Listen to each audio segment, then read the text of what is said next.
حضرت محمد بن ابو بکر رضی اللہ تعالیٰ عنہ فرماتے ہیں، اس کو صاحب سبل الہدی والرشاد امام یوسف صالحی نے نقل فرمایا، کہتے ہیں کہ میں حضور کے ساتھ ایک جنگ پہ گیا تو واپس ہم آ رہے تھے، تو اس جنگ میں بڑی فتح ہوئی، 5واں حصہ مال غنیمت کا ہم نے سرکار کی بارگاہ میں نذرانہ پیش کیا تو 80 اونٹ حضور کے حصے میں بھی آئے، اتنا نفع ملا۔ واپس آ رہے تھے تو ایک جگہ شام کا وقت ہو گیا، کچھ علاقہ اچھا ملا تو حضور نے فرمایا سفر آگے نہ کرو، یہیں پڑاؤ کر لو، پتہ نہیں آگے جا کے کوئی ایسی اچھی جگہ میسر آئے نہ آئے۔ حالانکہ حضور سارا کچھ جانتے ہیں، پر تعلیم امت کے لیے فرمایا یہی، کہتے خیمے لگ گئے، رک گئے، ایک ایک خیمے میں 2 2 4 4 آدمی۔ فرماتے ہیں میرے خیمے میں حضرت محمد بن ابو بکر جناب ابو بکر کے صاحبزادے، تو میرے خیمے میں جو صحابی تھے نا وہ بڑے موٹے تازے تھے، بڑے وجود ان کا بسطۃ فی العلم والجسم، موٹے تگڑے۔ مغرب کی نماز پڑھنے ہم حضور علیہ الصلوۃ والسلام کی بارگاہ عالی مرتبت میں حاضر ہوئے، حضور کے پیچھے نماز پڑھی اقتداء میں۔ کہتے نماز مکمل کر کے نا تو صحابی کا دل کیا میں دست بوسی کروں۔ اس زمانے میں لوگ لکڑی کے جوتے پہنتے تھے، کھڑاؤں کہا جاتا تھا۔ حضور کے قدمین شریفین پر نالین مقدس نہیں تھے، اور حضور کا وجود نا بڑا نازک تھا۔ صحابہ کہتے ہیں جب دست مبارک میں ہاتھ ملاتے تھے تو حضور کا دست مبارک کستوری سے زیادہ خوشبو والا ہوتا تھا اور برف سے زیادہ ٹھنڈا ہوتا تھا۔ تو فرماتے ہیں حضور کی بارگاہ میں نا نماز کے بعد جب صحابہ بکھرے تو وہ بھی آگے بڑھے سلام، یہ کچھ لوگ آتے ہیں سلام لینے، مجھے بڑی تکلیف ہوتی ہے جب دھکے لگتے ہیں نا تو میں کہتا ہوں یار نہ آیا کرو، ہم کون سا کوئی اتنے اعزاز والے لوگ، پھر دھکے لگ، اور کچھ اتنی محبت سے سلام لیتے ہیں، اتنی محبت سے سلام لیتے ہیں کہ کئی دفعہ جوڑ ہل جاتے ہیں، اتنا زبردست سلام لیتے ہیں۔ وہ پیچھے کھڑے ہوتے ہیں تو ہاتھ کھینچ لیتے ہیں، اب وہ طبیعت بھی نہیں چاہتی کہ کسی کو کچھ کہا جائے، لیکن وہ بعد میں محسوس ہوتا ہے کہ یہ محبت ہوئی ہے، اور محبت میں معاملات بڑے دور نکل جاتے ہیں کئی دفعہ۔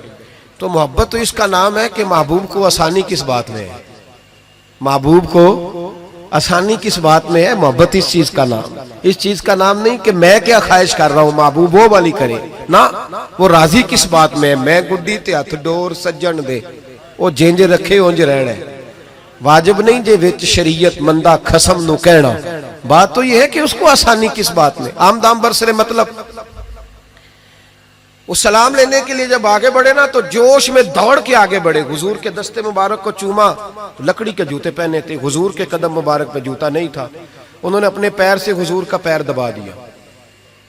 تو جو ہے میری بات پر، یہ باٹا کے جوتے پہننے والا جب کسی کا پیر دباتا ہے نا اور بندہ بھی تگڑا ہو تو ایک دفعہ سمجھ آتی ہے کہ کسی نے پیر دبایا ہے۔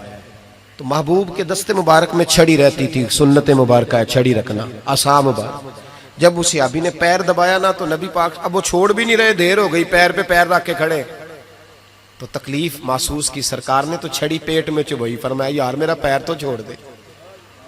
اب وہ پیچھے ہٹے تو بڑے پریشان ہوئے کہ یہ مجھ سے کیا ہو گیا، کانپنے لگے، رونے لگے۔ حضور نے فرمایا کوئی بات نہیں جاؤ۔ صحابہ نے بھی ذرا گھور کے دیکھا، محبوب نیچے بیٹھ گئے، اپنا قدم مبارک دبایا۔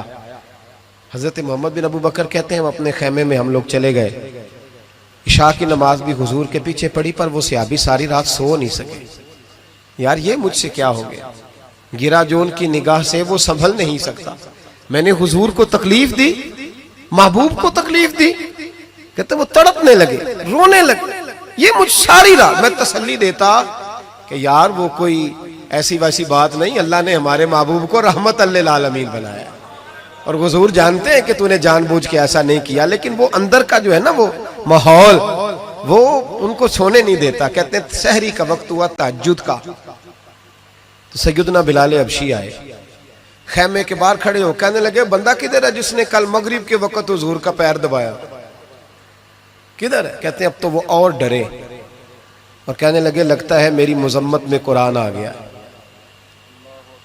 محبوب کی غیر ارادی بے ادبی بھی اللہ کو پسند نہیں، کہا لگتا ہے آیتیں آ گئی، پتہ نہیں میرے بارے میں کیا حکم آیا ہوگا، آپ اپنے ابا سے کہہ کے میری سفارش کرائیں گے، جناب صدیق اکبر سے کہیں گے، کہیں ایسا نہ ہو کہ میری دنیا بھی جائے اور آخرت بھی جائے۔ کہتے تڑپتے سسکتے در رسول پہ پہنچے، سحری کا وقت حضور تشریف فرما ہے، کہتے اب میں اور وہ منتظر تھے کہ کوئی ایسا حکم آئے گا، پتہ نہیں کیا بنے گا اور اس حکم کے معاملے میں پھر کہاں تک بات جائے گی. قربان جائے جب حضور کے سامنے کھڑے ہوئے تو سارا کچھ جاننے والے محبوب نے اپنی امت کی تعلیم کے لیے فرمایا بھائی عشاء کے بعد ہی تجھے بلانے کا ارادہ ہوا تھا, پھر خیال آیا کہ تو کہیں سویا ہوگا, سحری میں لوگ اٹھ جاتے ہیں تہجد کے لیے اس لیے تجھے بلایا ہے. فرماتے ہیں اب انتظار تھا کہ وہ بڑی بات آئے, ڈر رہے تھے, لیکن قربان جائیں نبی پاک نے پیر دبانے کا ذکر ہی نہیں فرمایا. حضور فرمانے لگے بلایا اس لیے ہے کہ کل شام میں نے تیرے پیٹ میں چھڑی چبھو دی تھی, تجھے تکلیف ہوئی ہوگی تو اللہ کی رضا کے لیے معاف نہیں کر دیتا. جناب محمد بن ابو بکر کہتے ہیں پہلے تو وہ اکیلا روتا تھا, اب ہم سب نے رونا شروع کر دیا. حضور آپ کیا فرمانے؟ کہنے لگے نہیں یار بیچارے کا پیٹ بڑا ہے, میں نے چھڑی چبھو دی, اس کو تکلیف ہوئی ہوگی. اور کیا لفظ ہے حدیث میں, محبوب فرمانے لگے میں ساری رات سو نہیں سکا, اس کا وہ درد. او بھائی تو اپنے ابا کو سخت بات کہہ کے آ کے بیڈ پہ آرام سے سو جاتا ہے, تو اپنی اماں کو سخت جملہ کہہ کے وہ تڑپتی رہتی ہے, اسے وہ ساری راتیں یاد آتی ہیں جو اس نے بیٹے کے لیے بیدار رہ کے گزاری ہوتی. تو ایک فکرہ کہہ کے تو سوچتا ہی نہیں, کہنے والے تو کہہ ہی دیتے ہیں, یہ سننے والے ہیں جو کمال کرتے ہیں, تو نے خیال ہی نہیں کیا. محبوب فرمانے لگے سو نہیں پایا, چل اللہ کی رضا کے لیے معاف کر دے. تو کہنے لگے حضور وہ تو میں نے پیر دبایا تھا اس لیے آپ نے مجھے چھڑی چبھوئی, آپ کیا کہہ رہے ہیں؟ تو محبوب فرمانے دیکھیں وضاحت دیکھیں, محبوب فرمانے لگے تو نے تو ان دیکھے پیر دبایا تھا, میں تو دیکھ رہا تھا, مجھے نہیں چھڑی چبھونی چاہیے تھی, چل تو کہہ میں نے معاف کیا. تو عرض کرنے لگے حضور جس طرح آپ راضی ہیں میں بھی اسی طرح ہی راضی ہوں. محبوب فرمانے لگے تو راضی ہے پر میں نہیں ابھی راضی. حضور آپ کیسے راضی ہوتے ہیں؟ فرمایا جی 80 اونٹ میرے حصے میں آئے ہیں, اگر تو سارے تحفے میں قبول کرے تو میں راضی ہو جاؤں گا. تحفے میں رکھ لے سارے. کون دیتا ہے دینے کو, فاضل بریلوی کا انداز میں ذرا دیکھیے, کون دیتا ہے دینے کو, اس کا پنجابی ترجمہ ہے کہ کون دیتا ہے, دینا واسطے جگرا چاہیے, کون دیتا ہے دینے کو, منہ چاہیے دینے والا ہے سچا ہمارا. اور پھر کہتے ہیں مانگیں گے مانگے جائیں گے اور منہ مانگی پائیں گے. ہم مانگیں گے مانگے جائیں گے اور منہ, یعنی جو مانگیں گے نا منہ مانگی ملے گی حضور کے دروازے سے. مانگیں گے مانگے جائیں گے, منہ مانگی پائیں گے. سرکار میں نہ لا ہے نہ حاجت اگر کی ہے. تو حضور نے فرمایا 80 اونٹ رکھ لے میں راضی ہو جاؤں گا. کہتے ہیں جب حضور نے کہا راضی تب ہوں گا, شرط لگائی تو 80 اونٹ وصول کیے انہوں نے. کہتے ہیں واپس خیمے میں آ رہے تھے تو میں اس کو دیکھ کے مسکرا رہا تھا, میں نے کہا اپنے نصیبوں پہ ناز کر, اللہ نے کیسا رسول عطا فرمایا ہے. پیر بھی تو نے دبایا ہے, معذرت بھی بظاہر محبوب علیہ السلام نے کی ہے, اور 80 اونٹ بھی تجھے تحفے میں مل گئے. یہ رنگ اگر ملتا ہے تو محمد عربی کے دروازے سے ملتا ہے. تو میرے نبی کریم اللہ آپ کو جزا.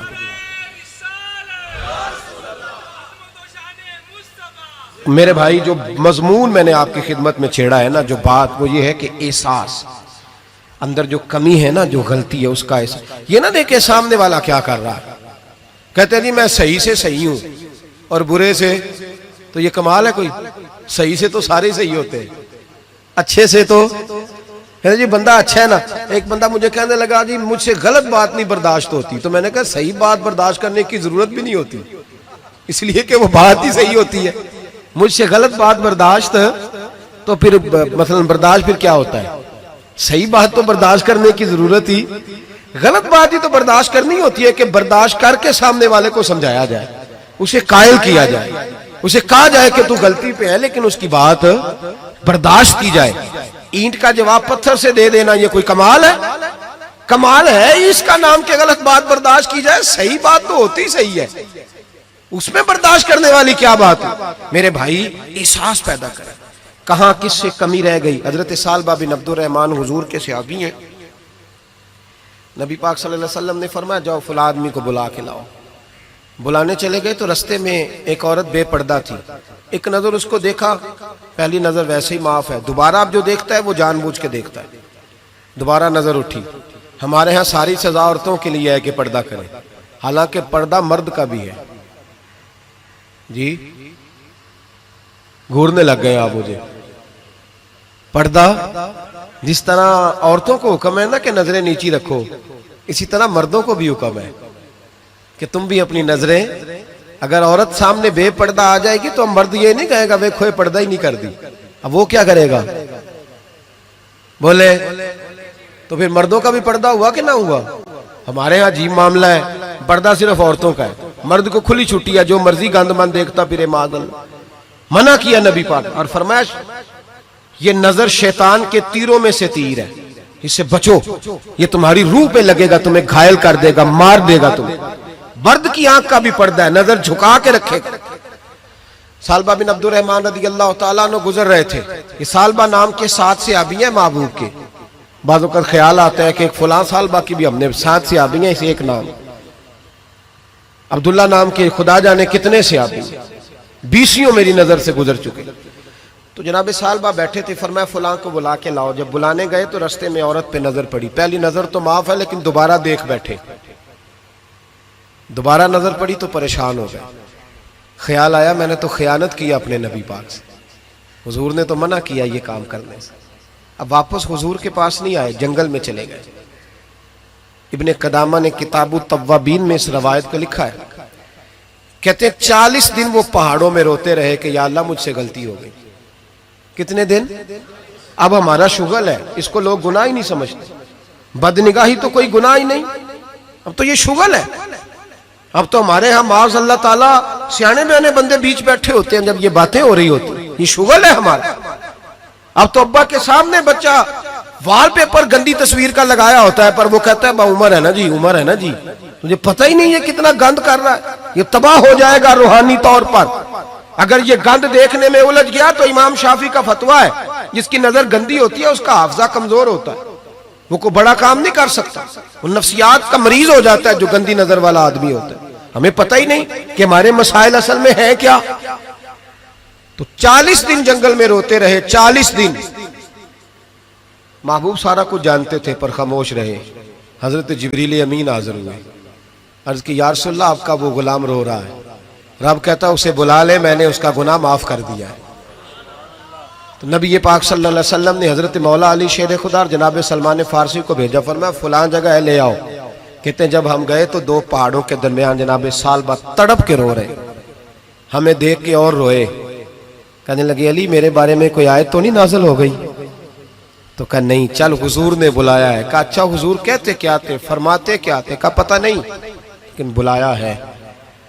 کہتے ہیں جب ہمارے ساتھ چلنے لگے مسجد نبوی قریب آئی تو کہنے لگے علی بہت بڑا گناہ کر بیٹھا ہوں، نظریں میلی ہو گئی، وضو نہیں آنکھوں کا، مجھے ڈائریکٹ نہ لے کے جاؤ حضور کے پاس، جب نبی پاک نماز کی نیت باندھ لینا پھر میں جاؤں گا، میں پیچھے کھڑا ہو جاؤں گا حضور کے، میری طبیعت میں حوصلہ نہیں۔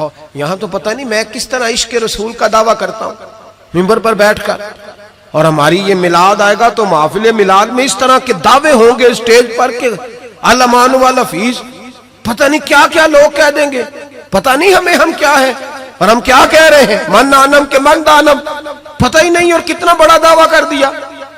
کہ میرے اندر طاقت نہیں سامنا کرنے۔ مولا علی فرماتے ہیں جب حضور نے مغرب کی نماز کی نیت باندھی تو انہوں نے بھی پیچھے نیت باندھ لی۔ اتفاق کی بات یہ کہ حضور نے پہلی رکعت میں سورہ انفطار پڑھنی شروع کر دی، اذا السماء انفطرت واذا الکواکب انتصرت واذا البحار فجرت۔ کہتے ہیں جب محبوب اس آیت پہ پہنچے نا کہ یا ایھا الانسان ما غرک بربک الکریم، اے انسان تجھے کس چیز نے دھوکے میں ڈال دیا، حالانکہ تیرا رب تو بڑا ہی کرم کرنے والا ہے، تو کس طرح کسی اور کے دھوکے میں، بربک الکریم، اور ضمیر واحد ہے، میں تفسیر پہ نہیں جاتا، کہا تیرا اپنا رب، بربک تیرا اپنا رب، تیرا رب تو بڑا کریم ہے، تو پھر بھی کہیں اور چلا گیا۔ جب یہ آیت سنی تو پیچھے چیخ ماری، بے ہوش ہو کے گر گئے، گھر والے گھر لے گئے، نماز مکمل ہوئی تو حضور نے فرمایا کیا ہوا؟ عرض کی حضور وہ تو رو پڑے تھے، گھر لے گئے، محبوب پیچھے گئے تو بے سود پڑے، تیز بخار ہو گیا۔ نبی کریم سرہانے بیٹھے اور ان کی گردن کو اٹھا کر سر کو گود میں رکھا، اور جب بالوں میں دستے مبارک پھیرا تو آنکھیں کھول دی اور جھٹ سے اپنا سر زمین پہ رکھ کے کہنے لگے حضور میں اس قابل نہیں کہ آپ کی گود میں میرا سارا ہے، اس قابل نہیں، بڑا مجرم۔ تو محبوب نے فرمایا تجھے مبارک ہو، رب نے تجھے معاف کر دیا ہے، اللہ بھی راضی ہے، میں بھی راضی ہوں۔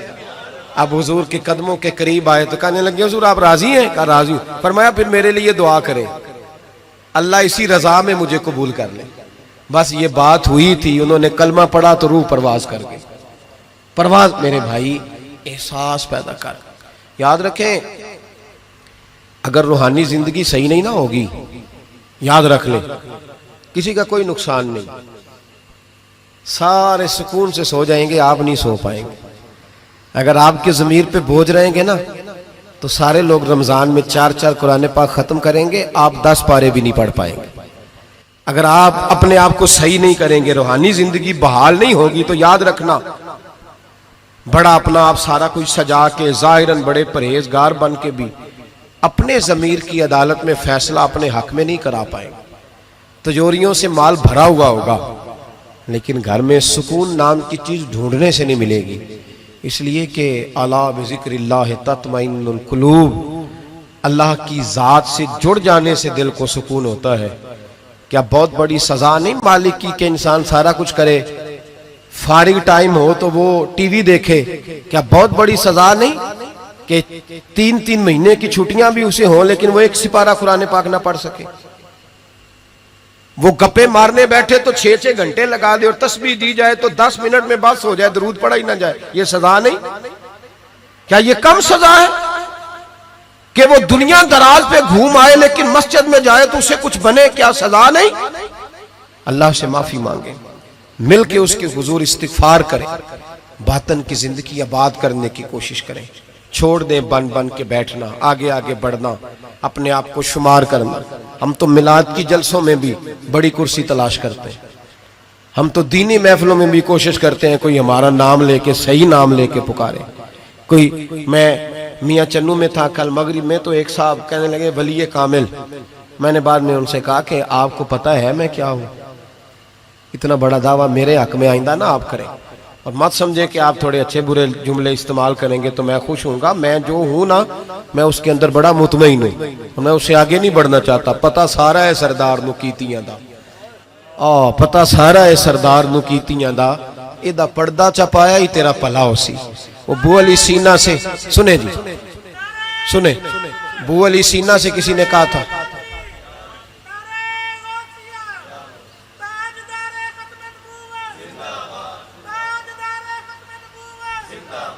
اب ان کی اس بات پر اور اس عمل پر ایک شعر سن لے میاں محمد بخش صاحب کا۔ میاں صاحب کہا کرتے تھے جتن جتن ہر کوئی کھیڑے تو ہارن کھیڑ فقیرہ۔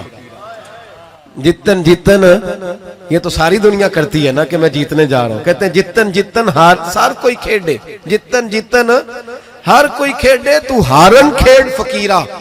جتن دا مل کوڈی پہندہ ہی ہارن دا مل ہیرا، جتن دا مول کوڈی۔ بو علی سینہ سے کسی نے کہا کہ کیا محسوس کرتے ہو آج کل کچھ حالات بہتر ہے؟ تو بو علی سینہ چونکہ حضرت ابو الحسن خرقانی کے مرید تھے، ہاں سائنسدان ہونے کے ساتھ ساتھ صوفی تھے، درویش تھے، تو بو علی سینہ کہنے لگے کیا کہتے ہو، حالات کس طرح کے؟ کہنے لگے مجھے اپنے گناہوں کا پتہ ہے، اتنے بڑے گناہوں کے باوجود میری پردہ دری نہیں ہو رہی، یہ تھوڑا انعام ہے اللہ تعالیٰ کا، اور اسی زمین پر اس کی نافرمانی کرتا ہوں، اس نے رہنے کے لیے جگہ دی ہوئی ہے، تھوڑا احسان ہے اس کا۔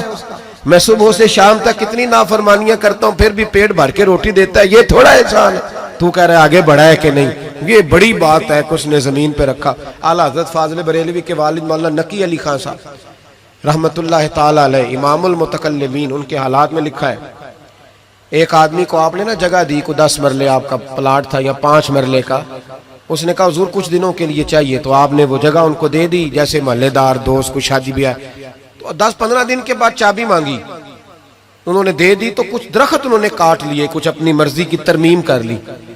تو مولانا نقی علی خان صاحب رحمت اللہ علیہ ناراض ہو گئے، فرمانے لگے میری زمین تھی، مجھ سے پوچھ تو لیتے کوئی تبدیلی کرنی، تمہیں پتہ نہیں میری مرضی کے خلاف تم نے میرے پلاٹ پر یہ کیوں تبدیلی کی؟ یہ اس آدمی کو کہہ کے نا تو 2 منٹ گزرے تو چیخ مار کے رو پڑے۔ کہنے لگا حضور کیا ہوا؟ فرمانے لگے سوچتا ہوں میری 10 مرلے کی زمین پر میں نے تمہیں اپنی مرضی نہیں کرنے دی، اور میں روز اللہ کی زمین پر اپنی مرضی کرتا ہوں۔ روز رب کی یہ خیال آ گیا، ماننے لگے جاؤ بھائی جاؤ، مجھ سے غلطی ہو گئی، جاؤ۔ یہ سوچ جب پیدا ہوتی ہے پھر بندہ روز نکھرتا ہے، پھر روز وہ غسل کرتا ہے باطن کا، پھر روز ہر جگہ سے اسے نیا سے نیا سبق ملتا ہے۔